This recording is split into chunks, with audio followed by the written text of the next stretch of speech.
you should be able to set up your toddler or your preschooler for better and sounder sleep. Do you know that toddlers need between 12 to 14 hours of sleep per day? And for preschoolers, they need between 11 to 13 hours of sleep per day.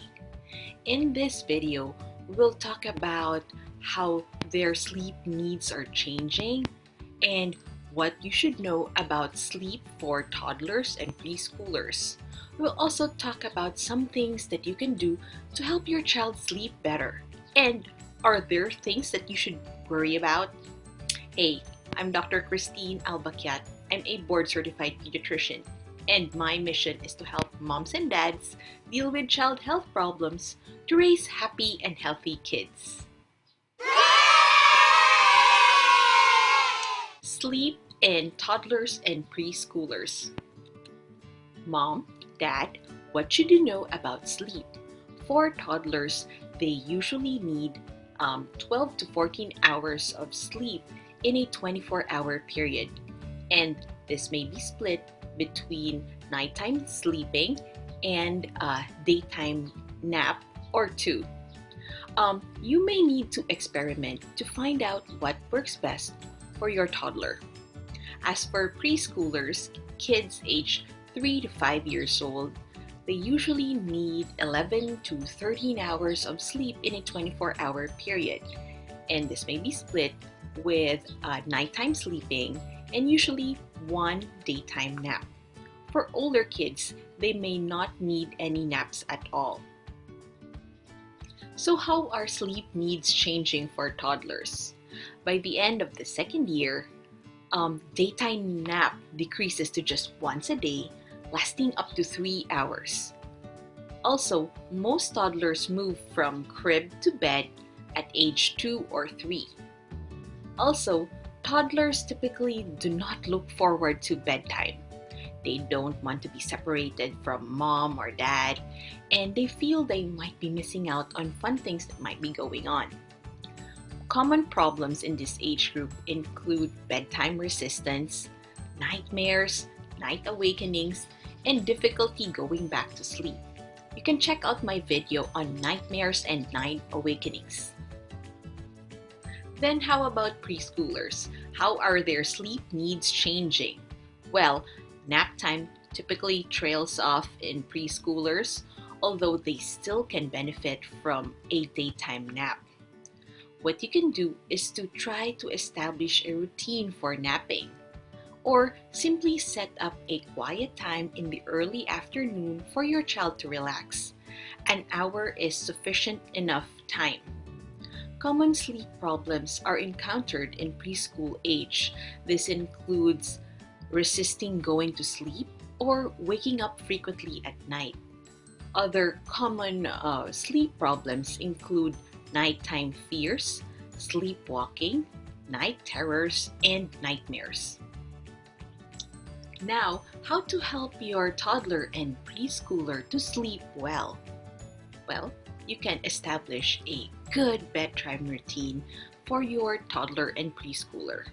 When establishing a routine, make sure that you stick to the same bedtime and wake up time every day. And also, don't shortchange naps as well, because these are important. Make sure that the naps do not happen late in the day and it is not too short. This is because it might affect your child's nighttime sleep.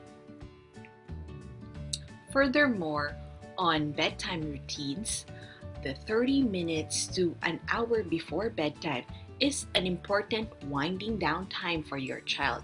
So during this time, turn off overhead lights and turn on dim lights to minimize light exposure. And also, 30 minutes before bedtime, you can help your child wind down by doing calm activities such as taking a bath or reading a book.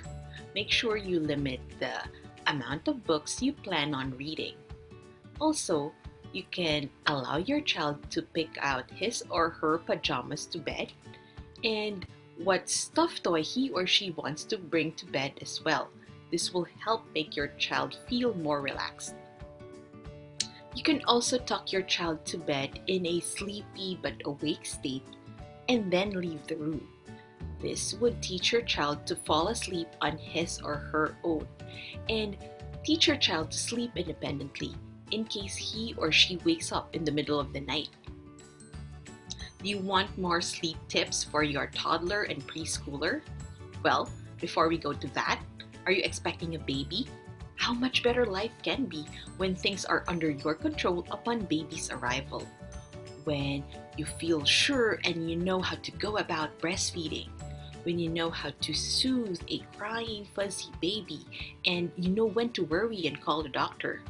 When you can better take care of yourself as well because you can understand baby's sleep schedule and you get to know more about postpartum depression. How much better life can be when you can get the training in the comfort of your own home. Well, I've developed an online training video series known as the 5 Newborn Care Strategies. Do check that out in the description section. What if your child calls you out or complains? Well, do not go to your child's room every time he or she does that. Instead, what you can do is to wait several seconds before you respond. Reassure your child that you are there. If you need to go, do not turn on the lights, do not play with your child. Always remind your child to go to sleep. If you need to go, move farther away from your child's bed every time until you can verbally reassure him or reassure her that you are there. Also, make sure that your child is comfortable. Give your child a drink of water, leave the light on, or leave the door slightly open. Make sure that your child's needs are taken care of before bedtime so that he or she does not use this to avoid going to sleep. And also, try to limit food and drinks before bedtime, especially those containing caffeine. So remember to check the label. A light snack before bedtime is okay though. Create a bedroom environment that is cool, dark, and comfortable for your child. Television watching in the bedroom should not be allowed. Other forms of screen time such as smartphones or iPad should be limited and should not be allowed as much as possible because this will overstimulate your child and make it harder to go to sleep. Give it time. Trying to establish good sleep habits for your child can be challenging. So it is normal for you to get upset if your child keeps you up at night. Try to be patient and understanding because a negative response from you can make your child's sleep problems worse. When to seek help from your pediatrician. You should worry and let your doctor know if your child has trouble breathing, if your child is snoring, or if your child stops breathing while sleeping. You should also worry if your child has an unusual number of nighttime awakenings or has unusual fears or nighttime behaviors. You should also worry if your child's sleep problems are affecting his daytime behavior. Hey, if you like this video, watch my next video where I teach you about other child health problems.